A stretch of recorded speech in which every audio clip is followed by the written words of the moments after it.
Hi, everyone. This is Jennifer Imazeki. I am the Associate Chief Diversity Officer for faculty and staff in the Division of Diversity and Innovation. The division is working on creating several short videos with tips and strategies to help faculty and staff as we navigate this transition to everyone working remotely. We're also going to be hosting live virtual sessions on these same topics for follow-up discussion and conversation. So be sure to check out the DDI website. That's at diversity.sdsu.edu. And there should be links to all of the videos there, as well as a schedule for upcoming live sessions. This video is the first of two that are going to focus on tips and strategies around managing digital communications, particularly email. Now that everyone is working remotely, I think a lot of conversations that would have taken place just in the hallways or during meetings have now moved to digital formats. And so we're getting a lot of email messages, a lot of text messages. Some teams are using applications like Slack to coordinate their work. And all of that is great for staying connected and staying productive, but I also think it has the potential to be really overwhelming. In this video, I'm going to focus on particularly using email filters to make sure that only messages you really need to see are ending up in your inbox. And in part two, I'll talk about some of the other tools you can use to manage your email and just to kind of help keep things organized and save yourself some time. Okay. So let me start by reminding you that no matter what format your messages are coming in, not every message requires your immediate attention. If you drop what you're doing every time a message comes in, you're never going to get anything done. So I think it's particularly important to keep this in mind with text messages. I know most of us are used to thinking about texting as being much more immediate than email. And so when we get a text, we're sort of programmed to think that we have to respond as soon as we see it. But because a lot of people are now using texts or using chat in applications like Slack, I think it's important to allow those texts not to interrupt your work, to let them sit there for a minute. With things like Slack, you can set your status to being unavailable or away so that your coworkers know not to expect immediate response. Unfortunately, with texts, you can't really do that. And so I think you really need to figure out how are you going to resist the pull of your phone every time that it pings, right? So one thing that I do is I use custom notifications for certain people. So for example, anytime I get a text message from my boss, my direct supervisor, Luke Wood, the head of our division, it has a particular notification sound, and so I know that's a message from Luke.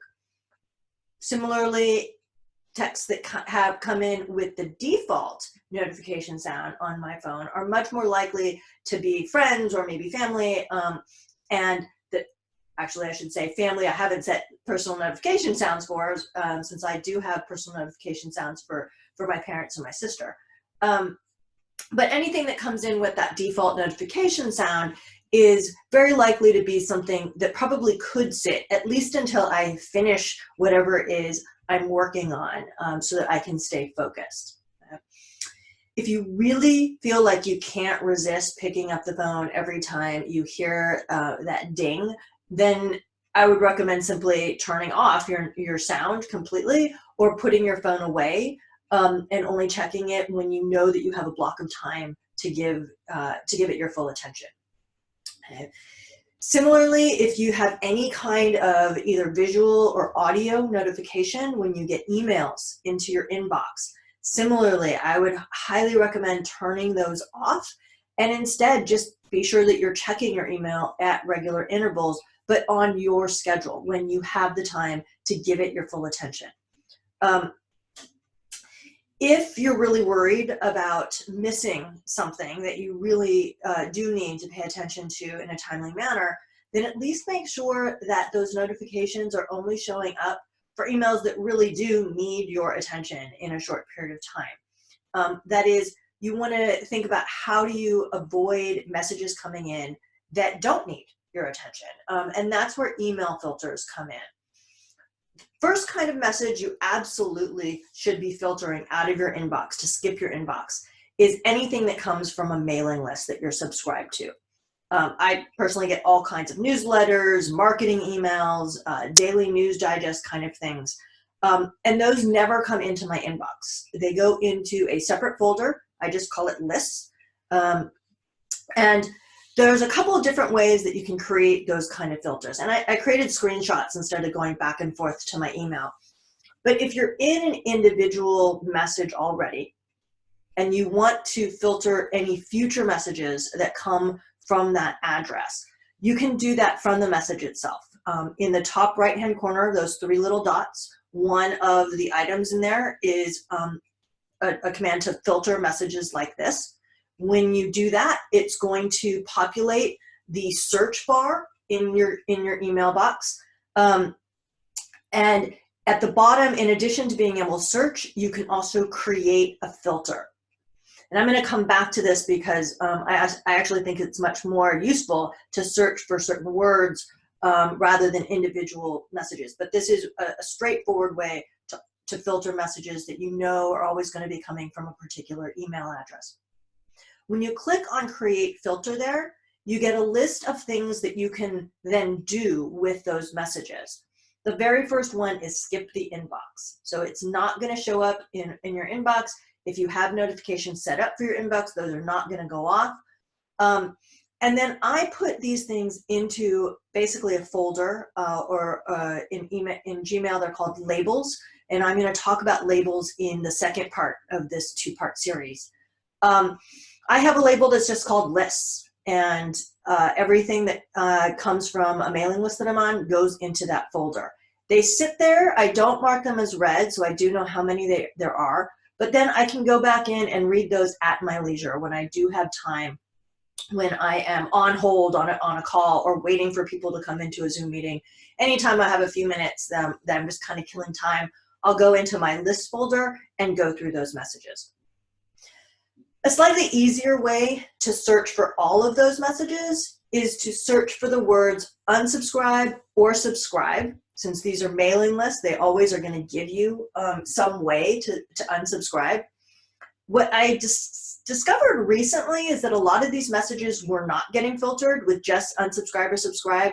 And that's because a number of these mailing lists now use the term opt out. So instead of saying click here to unsubscribe, it'll say, if you'd like to opt out, please click here. Or if you'd like to, the other phrase that you might try is change your subscription preferences.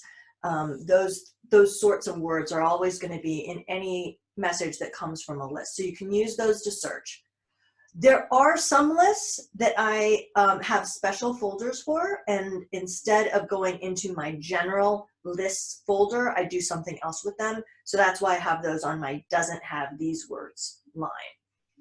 When I create that search and then click continue or create filter, I can do the same thing that I said before about skipping the inbox and applying the labeled lists. Okay. The other kind of message that you probably want to filter or think about filtering and bypassing your inbox is anything where you are CC'd or BCC'd. That is something, any messages that you are not specifically the direct recipient. And so to do that, you literally are just going to search for the words CC:me or BCC:me. Now, when you hit continue and create filter, it's going to, you can do the same thing where you can skip the inbox, and I've created a separate folder. I call that folder eyes because my eyes have to be on it at some point, but it doesn't have to be immediately. However, you'll notice in this screenshot, I have -jwood@scsu.edu there.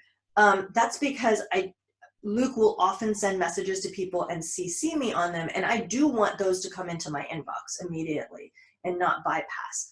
And so that makes sure that I still see those. The other thing I'll note in this screenshot, the words doesn't have my name and my email address wrote. And that's because sometimes when I send a message to a large group of people, or a message that's part of a longer thread with many people, sometimes when people reply, they actually are replying to me, but for some reason my email address ends up on the CC line. So having that extra doesn't have my email address wrote somewhere in the text of the message, that means those messages will still end up in my inbox. Okay, so those are filters. Those are some of the more common filters that will help certain messages at least bypass your inbox. We're trying to keep these videos pretty short, so I know I've only scratched the surface here, but like I said, I have a part 2 where I talk more about labels and other tools you can use to organize your inbox. And do check the DDI website for the times and dates of the live virtual sessions, so you can ask questions, hear from colleagues, share what you do.